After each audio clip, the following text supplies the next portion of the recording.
Chapter 36. "No reason to be nervous," Hendricks said. "It's just like any other day."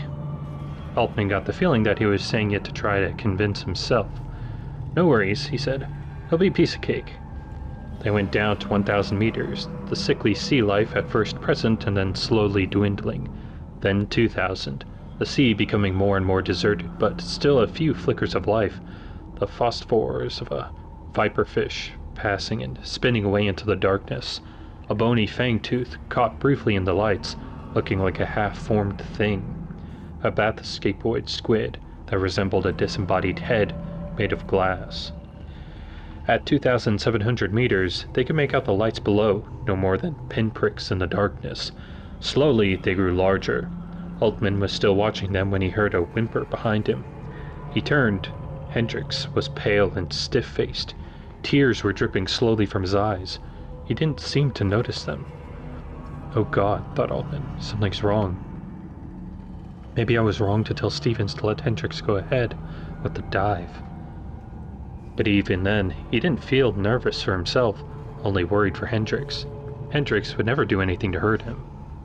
"What's wrong?" Altman asked. "I don't want to die," he sobbed. "You're not going to die," said Altman. "Don't worry." "Hennessy and Dontek, what happened to them? We're not meant to be down here, Altman. I could feel it." Altman slowed the bathscape until it was descending almost unnoticeably. "If you want to go up, we can go up," said Altman in a level voice, trying to make Hendricks look him in the eye. "I'm not going to make you do anything you don't want to do. But now that we're here, we should take the readings. You don't mind doing the readings, do you?" Hendricks took a deep breath, blinked his eyes, seemed to grab hold of himself. "Yes," he said. "I'm good with the readings. I could do that. I need something to do." He let Hendricks busy himself with the machinery while he continued to ease the craft down. Hendricks began running through them rapidly, Altman checking his work. The signal pulse was there, much stronger at this level. They should measure it again at 2,000 feet on the way back up, Altman thought. Maybe the signal was growing even stronger. Then Hendricks tried to measure it again. This time, there was nothing. The signal pulse was gone. Altman took a reading himself just to make sure. Same result. He tried yet again, and it was back. So, Altman thought, the signal was pulsing on and off, sometimes there and sometimes not. Maybe a problem with the transmitter, some irregularity or corrupted circuit. Or maybe it was deliberate. Maybe it was sending them a message. He glanced over at Hendricks. Was he going to be able to hold it together? Should he try to get him up to the surface as quickly as possible? "Good, Hendricks," Altman said. "These are excellent readings. Let's change our strategy for a moment. Instead of trying to record the levels synchronically, let's take a diachronic profile and see if we can figure out what the pulse is doing over time." "Would Markov want that?" said Hendricks. "I think he'd welcome it," said Altman. "I think he'd congratulate us for taking the initiative." "How long would it take?" Hendricks asked. Altman shrugged, holding his face utterly neutral. "Not too long," he claimed. When Hendricks nodded, he showed him how to recalibrate the device and started recording. Altman himself kept the bathscape descending, extremely slowly now. Below them, maybe 50 meters farther down, were the robotic dredgers and the MROVs. Most of the MROVs had stopped, he saw, were on standby, waiting for the next command from the surface. The signal wasn't reaching them. He made a mental note to suggest that arrangements be made to control the MROVs from the bathscape, rather than from the floating compound. The machines that were still working had cleared a large circle of the ocean floor of muck and slurry, digging down to more solid rock. They had begun to break this up as well and cart it away, digging downward to form a funnel. The machines at the bottom were perhaps another 200 meters down. It was difficult to judge. The water there was murky with mud rock particles and a matter of other sort of rock they were removing. They were deeper than Altman had thought they'd be. Markov must have started them digging well before the floating compound was moved into position. He descended a few meters into the cone the MROVs had dug out, and then stopped. If he went too much farther, he would risk being jostled by one of the robotic dredgers moving in and out of the hall. He decided to wait until he could control the dredgers and MROVs from the bathscape and move them out of the way. Besides, there was Hendricks to consider. He turned back to Hendricks. "How are you doing?" he asked. "My head hurts," said Hendricks. "That's normal," claimed Altman, though he wasn't entirely sure it was. His own head didn't hurt, or at least not any more than usual, and since the cabin was pressurized, their descent shouldn't have had any effect. "It's just from the pressure," he lied. "It'll go away soon." Hendricks nodded. "All right," he said, and gave a weak smile. "Normal." Then he squinted at the observation portal. "I think my father's out there," he said, his voice filling with wonder. Startled, Altman asked, "What'd you say?" "My father," Hendricks said again. He waved. "Hi, Dad." Altman started the bathscape ascending, gently, never taking his eyes off Hendricks. "No," he said. "Sorry, Jason. Doesn't seem possible." After a moment staring out the glass, Hendricks gave a little laugh. "Oh, it's okay," he said. "He's explained it to me. He is dead, and so the pressure can't hurt him." "If he's dead, he's not here," said Altman. "If he's dead, he's not anywhere." "But I see him," said Hendricks, starting to get a little angry. "I know what I see." "All right, Hendricks," said Altman, smiling and keeping his voice level. "I'm sorry." Hendricks turned back to the observation portal, mumbling to himself. Altman risked glancing down at the instruments. The pulse signal had increased in intensity just around the time that Hendricks had started seeing his father. He told himself that that wasn't logical, that it was just a coincidence, but it was hard for him to believe that. It dipped back down again, and he watched Hendricks' eyes, which had been intensely regarding the observation portal, suddenly go out of focus. He snapped his fingers in front of his eyes. "Hendricks," he said, "look at me. Look here." Hendricks began to and then stopped, his eyes drifting back to the porthole. Another glance. The signal had gone up again, was even stronger than it had been before. "He wants to come in," said Hendricks. "It's cold out there. Don't worry, Dad will help you." "I don't think that's a good idea," said Altman.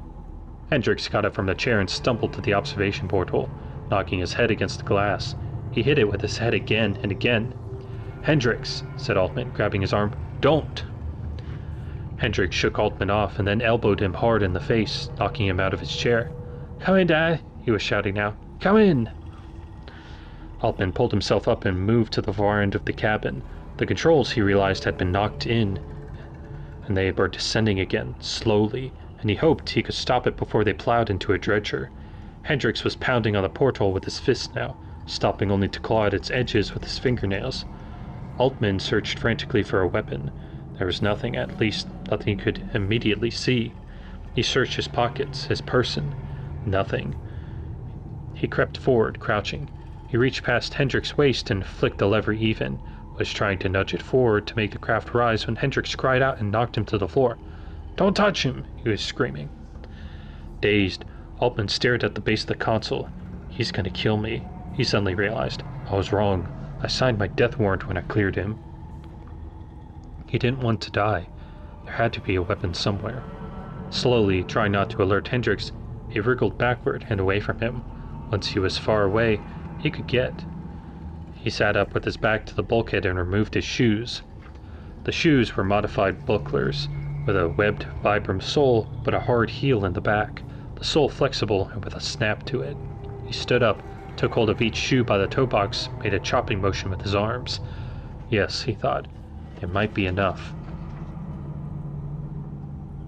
"You're not going to get him inside that way," said Altman. "You need to bring him through the hatch." Hendricks stopped, turned around to look at him. "I thought you didn't want him to come in," he said suspiciously. "Are you kidding?" said Altman. "I heard your father was a great guy." "He is a great guy," said Hendricks, and smiled. "Fine," said Altman. "Then what are we waiting for? Let's get him in here." Hendricks stumbled toward the hatch, then stopped. "Wait a minute," he said slowly. "Why are you holding your shoes?" "No shit," thought Altman, but tried to stay calm. "They're my favorite shoes. I thought I'd give them to your father," he said. This answer seemed to satisfy Hendricks. He nodded once and turned toward the ladder leading up to the hatch. As soon as his hands touched the ladder rails, Altman was on him. He hit him as hard as he could in the back of the head with the heel of each shoe in turn, employing the shoe like a blackjack. Hendricks swayed, turret to turn. Altman struck him again, then again. He He crumbled and collapsed into a heap. "Sorry about that," said Altman to his unconscious friend. "I couldn't think of any other way." He quickly stripped off Hendricks' shirt and undershirt. He tore them into strips, twisted them into ropes. These he used to tie Hendricks' hands and arms behind his back, then hog-tie his legs to his hands. He sat down and put his shoes back on, then examined the controls. Nothing had been hurt that he could see. They were floating just above and to one side of the robotic units that had dug out, probably carried there by some deep-water current. He was about to start back up again when something caught his eye. An odd fish, drifting awkwardly into his lights. It had a flayed, incomplete look. It was less like the prehistoric-looking fishes that he had seen so far on the dive than the corpse of a fish that had been dead and floating in the water a few days. And yet, as he watched it, it moved under its own power. There was something else puzzling about it. Rather than a long, slender body like a viperfish or a thick, bulbous one like a lanternfish, it looked like a long fish that had been folded in half, then glued together. The head was surmounted by a wavy, translucent curtain of flesh that resembled nothing so much as a tail. In the place of fins, it had what looked like little spurs of bone undulating from its sides. As he watched, a snaggletooth entered the lights, and the first fish darted toward it. The first fish caught the snaggletooth on its spurs and, undulating, began to tear it apart, till the other fish was dead and in pieces. Intrigued, Altman pressed a button and filmed the end of the fight, and the fish as it passed in front of them and into the darkness. Then he saw something even stranger. Here and there, floating through the water, were patches of what looked like flat, pale pink clouds. At first he thought it was a ray, but it wasn't differentiated in the way ray was. It was just floating, billowing sheet of something. A strange jellyfish maybe? A fungus of some kind? He nudged the bathscape in for a closer look. When the craft touched it, it draped over the hull, then split apart, slowly reknitting after their passage. Some of it, though, adhered to the observation porthole and remained there, caught on the rivets. "Well, I'll be damned," said Altman. Behind him, Hendricks groaned. He was tied up, but who knows how long his bonds would hold. They had to get to the surface as quickly as possible. He turned off the override for the pellet release valve and pressed the button. The bathscape began to rise.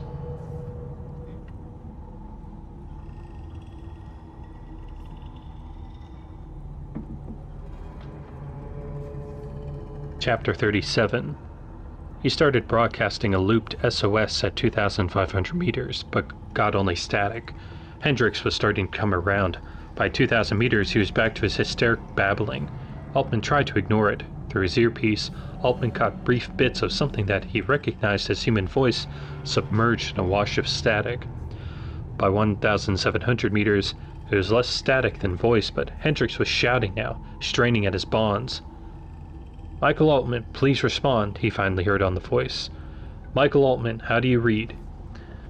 He turned the loop off and went live. "This is Altman," he said. The other voice started to answer and was suddenly interrupted. Markov's voice came on. "Altman," he said. "What the fuck's going on?" Hendricks flipped out. Altman said, "I've got him tied up. That's him screaming in the background." "What happened?" "Just a minute," said Altman.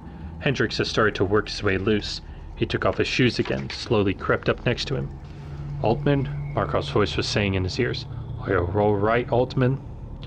He struck Hendricks hard in the back of the head, twice, and he stopped moving. "What was that sound?" asked Markov.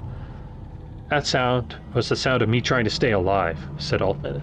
He undid the ligature and re-hog-tied Hendricks. "I'll tell you more when I get to the surface," he said.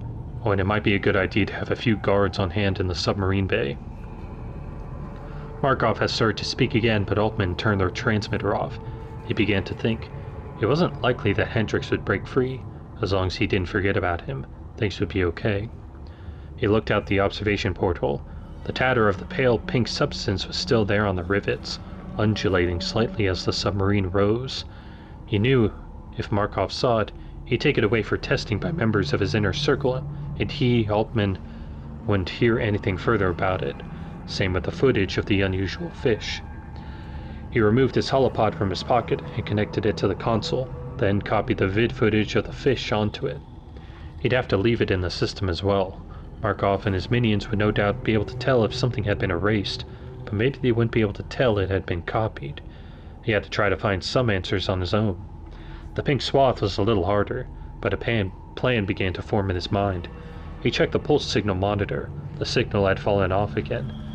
He checked back through the history. If the pattern continued, it should start to rise again.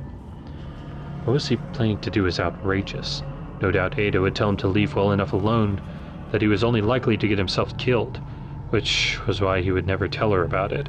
Maybe she was right, but his desire to know was too much.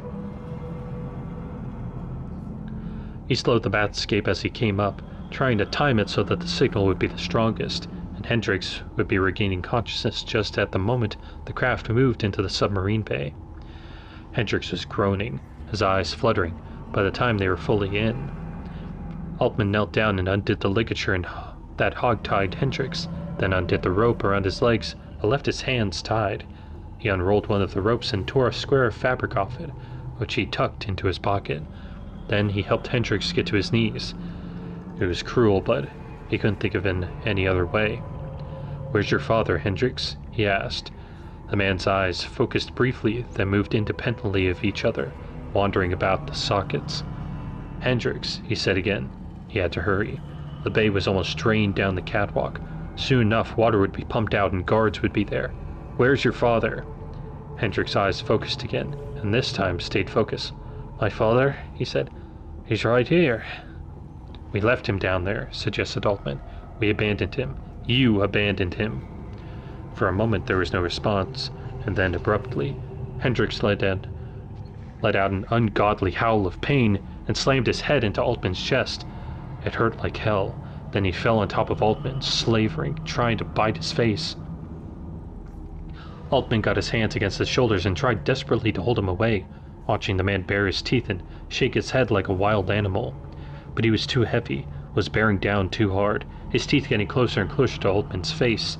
He cried out and pushed as hard as he could, genuinely terrified now, trying to roll him off but failing. Just when he thought he couldn't hold him back anymore, the bathscape's hatch hissed open, and a guard dropped in and wrapped an arm around Hendricks' neck. Altman scrambled back and away, dodging a second guard who had dropped down and scurrying up the ladder to the latch. There was a group of guards around the latch, pointing their weapons at him when he came out. He pushed past and, stumbling, rolled off the curve of the bathscape, not onto the catwalk, but into the water. He had only a few seconds. Holding his breath, he floundered briefly to the observation porthole, tucking the square of cloth from his pocket and using it to gather up the pink swath. Through the porthole he caught a glimpse of Hendricks struggling with the two guards who had forced him back to the floor. He balled up the sodden cloth and thrust it deep into his pocket and returned to the surface.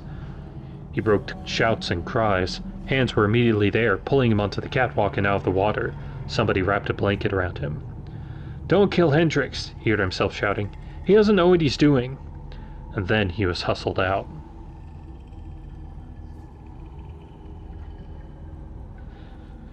Chapter 38. They let him stop off in his room to get a change of clothing.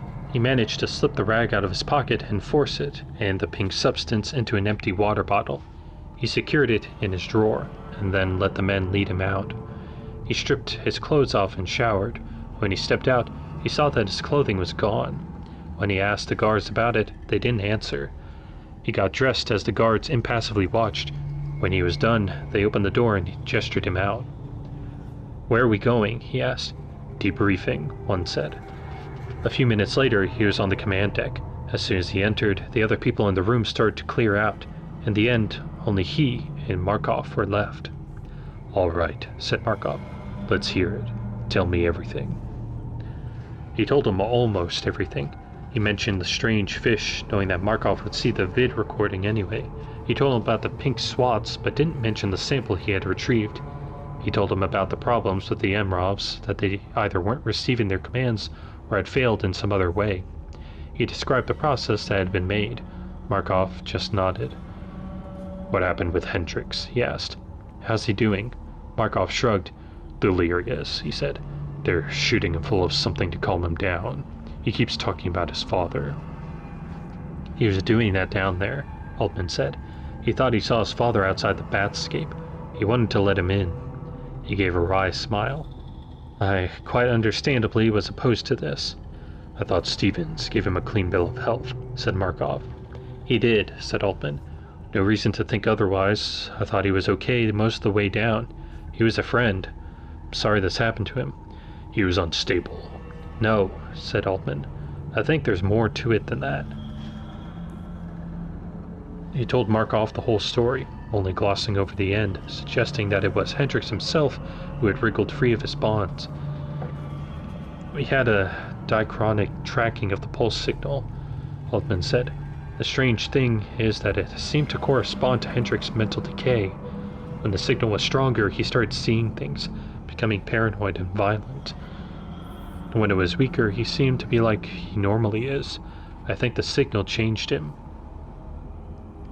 Markov looked at him a long time. That doesn't seem possible, he finally said. I know it doesn't, said Altman, but it correlated perfectly. I think the pulse signal does something to the human brain.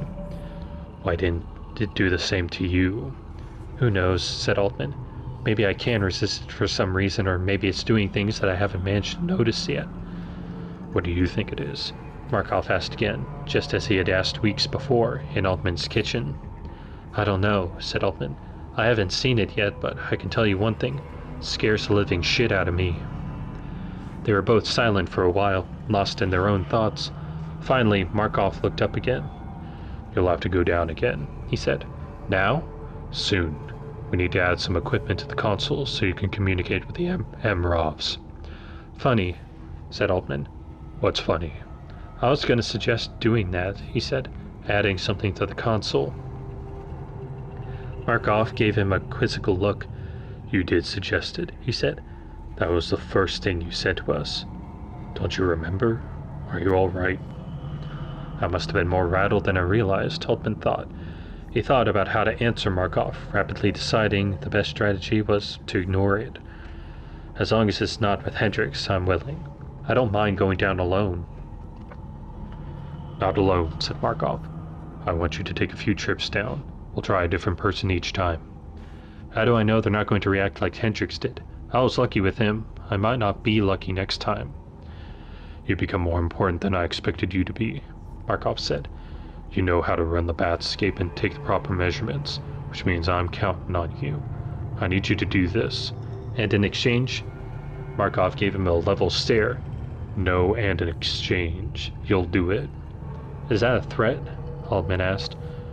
When I'm threatening you, you'll know. Altman closed his eyes. If it wasn't a threat, it wasn't far from one. But he knew he didn't really have a choice. All right, he said, but I want a tranquilizer gun just in case, and I want whoever goes down with me to be strapped to his chair. Agreed, said Markov. He stood and made a show of shaking Altman's hand. Thank you for your cooperation. I'll be in touch.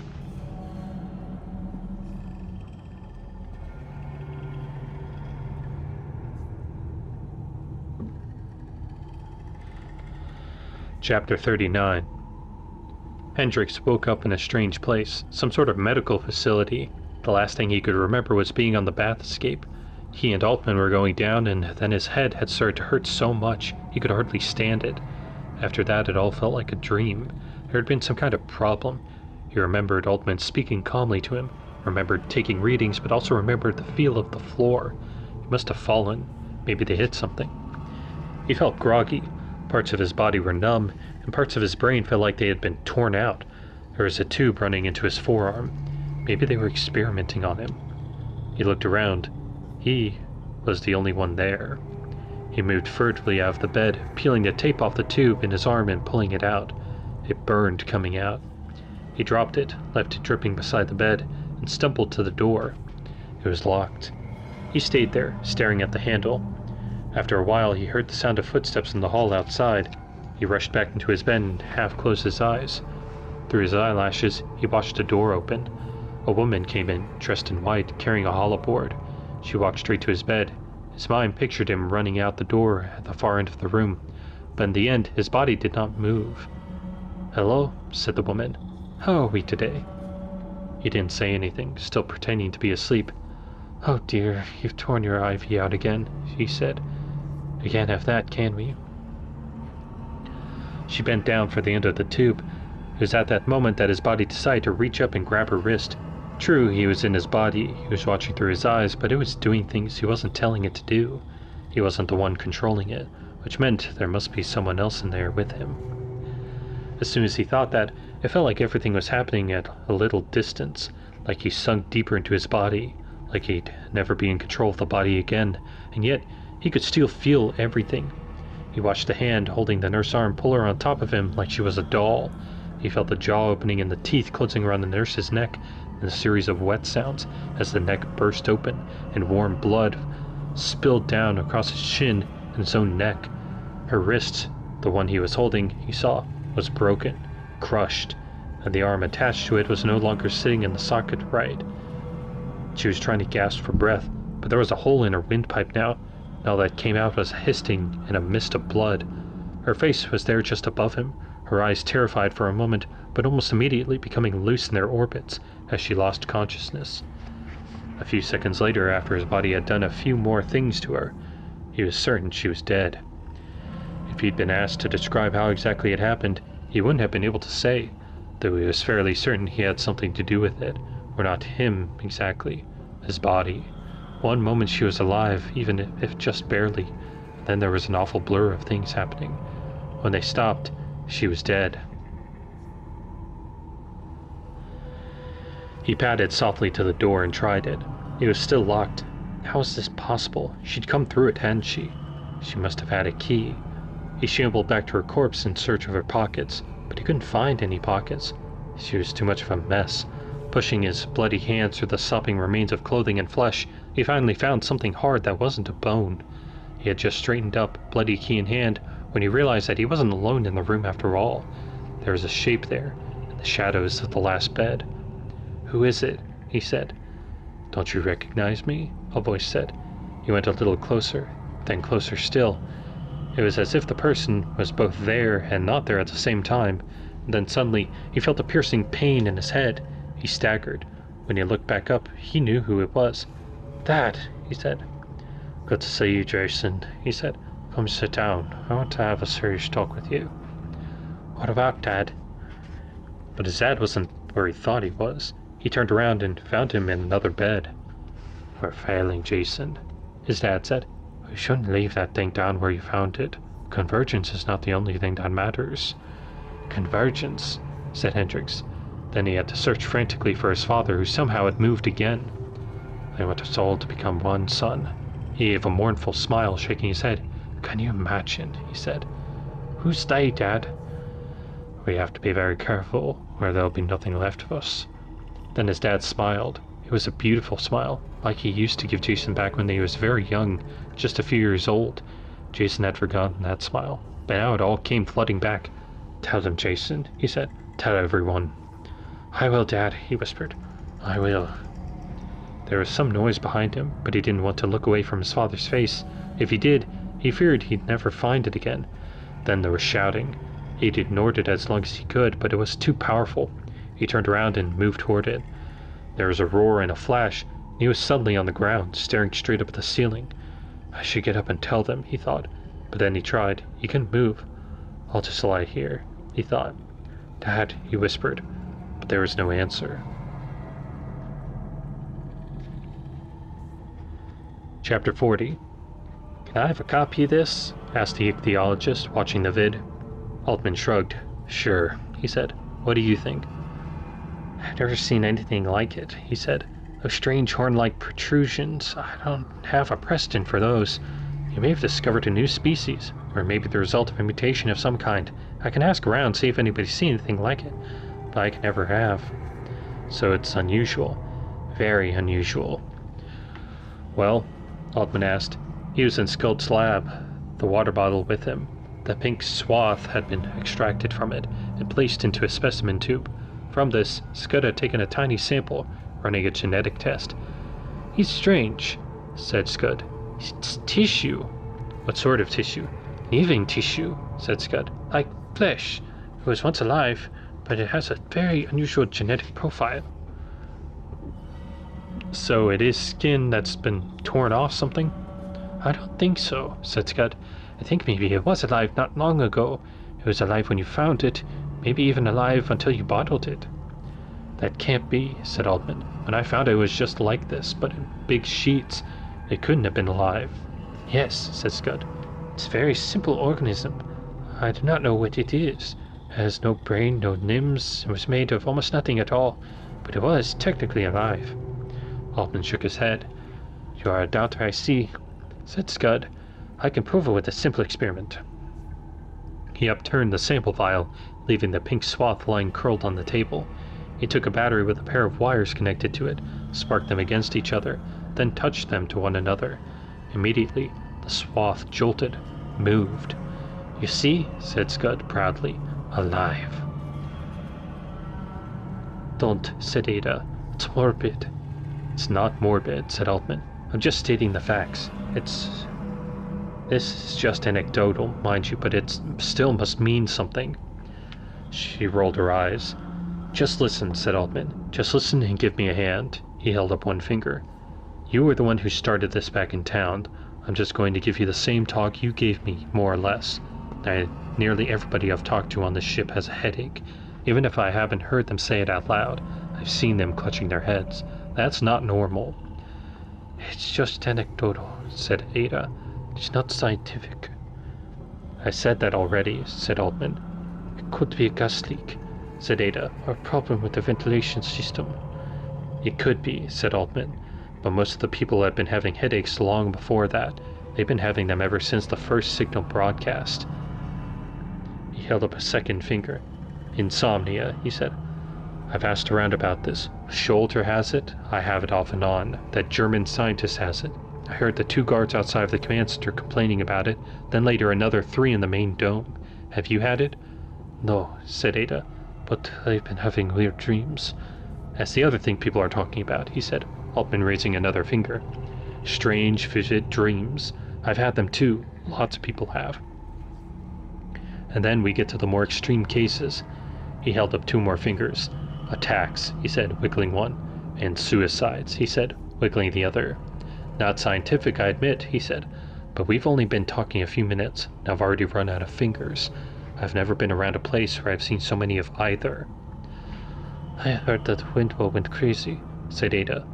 Tried to strangle one of Markham's men. I heard the same thing, said Altman. Similar thing happened with Clairboat and Dawson, and Lumley stabbed Ewing, then painted a set of weird symbols on the walls of his own room with his own shit. Who knows what we're not hearing about, that they're covering up. Ada shuddered. And poor Thossel, she said. He always seems so stable. Suicides and attempted suicides. Don't forget Press. Frank Press? Did he attempt suicide? Not only did he attempt it, he succeeded. There must be at least 3 or 4 more on that list too. Doesn't that seem abnormal? I mean, there are only 200 or 300 on board. That put the suicide rate up over 2%. That can't be normal, can it? Ada shook her head. It's not scientific, said Altman, waving his fingers around. But I don't like what it's telling me. Ask around, see if I'm wrong. I hope to God I am. A few hours later, Markov appeared at his door. He was carrying a tranquilizer gun in his hands.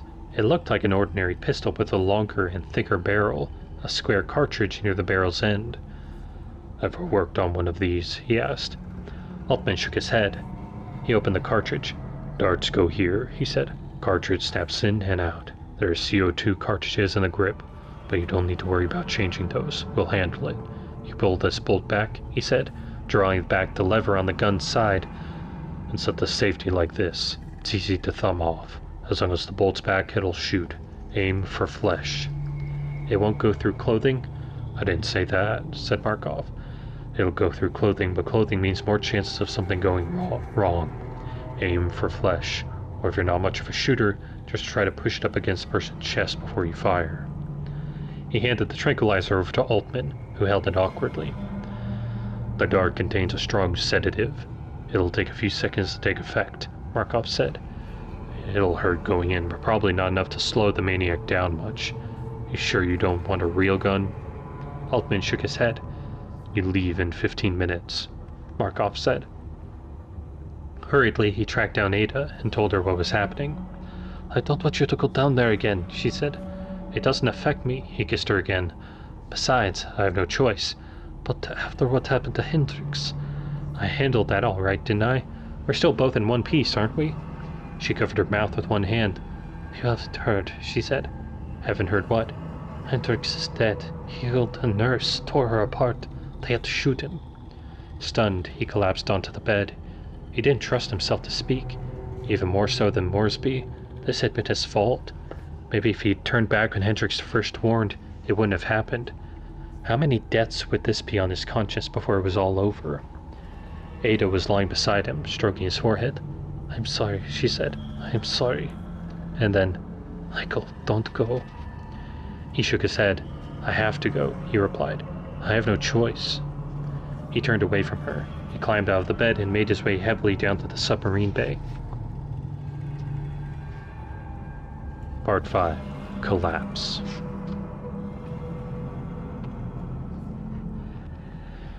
Chapter 41.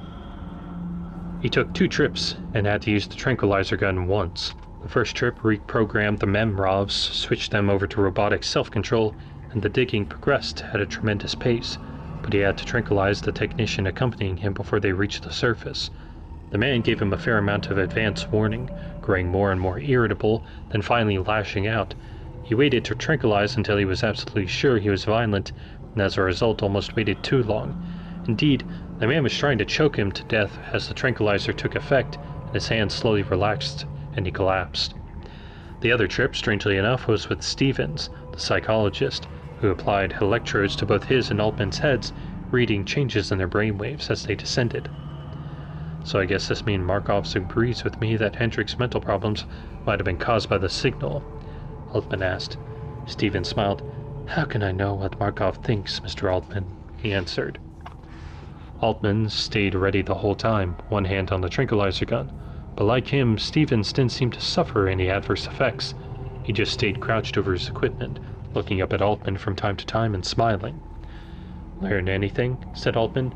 Yes, I did, said Stevens. But I'd learn more if one of the other of us had an attack. I don't suppose you'd like to oblige me, would you? Altman shook his head. I don't think so, said Stevens. Maybe another time, then.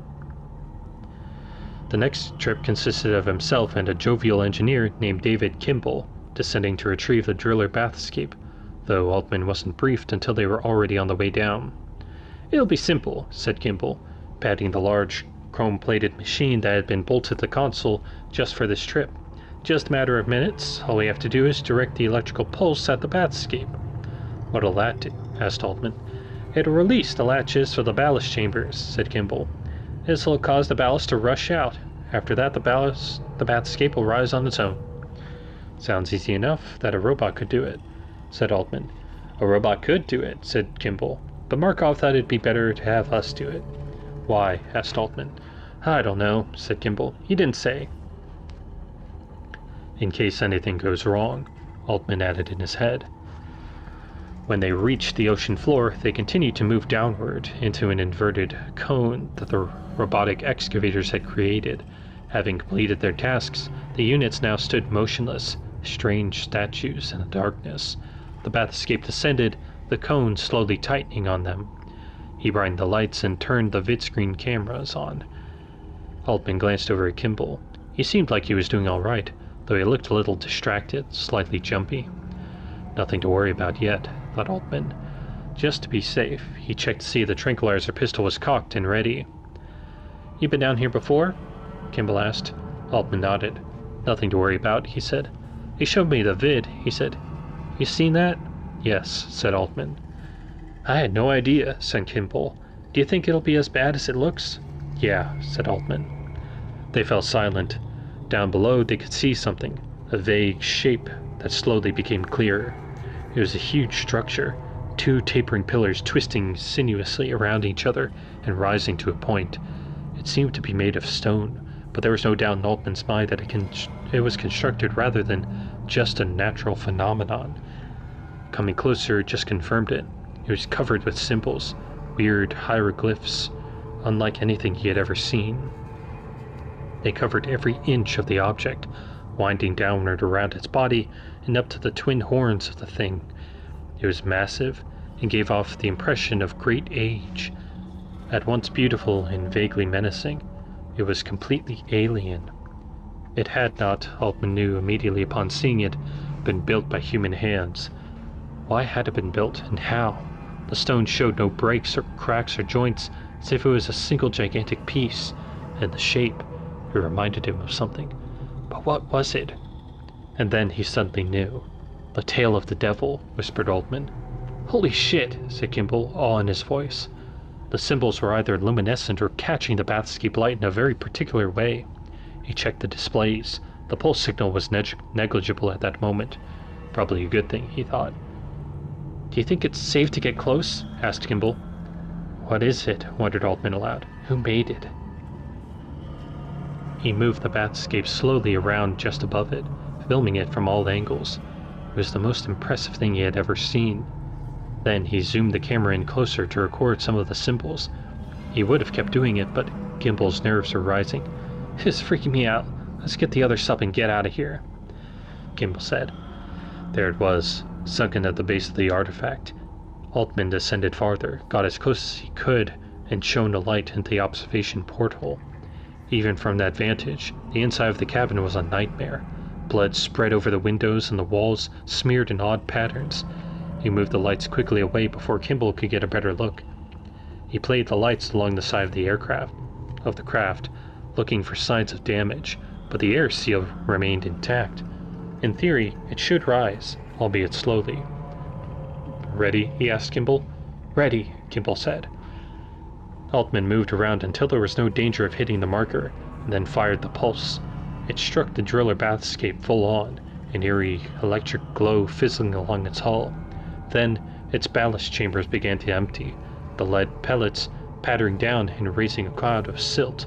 Slowly, it began to rise.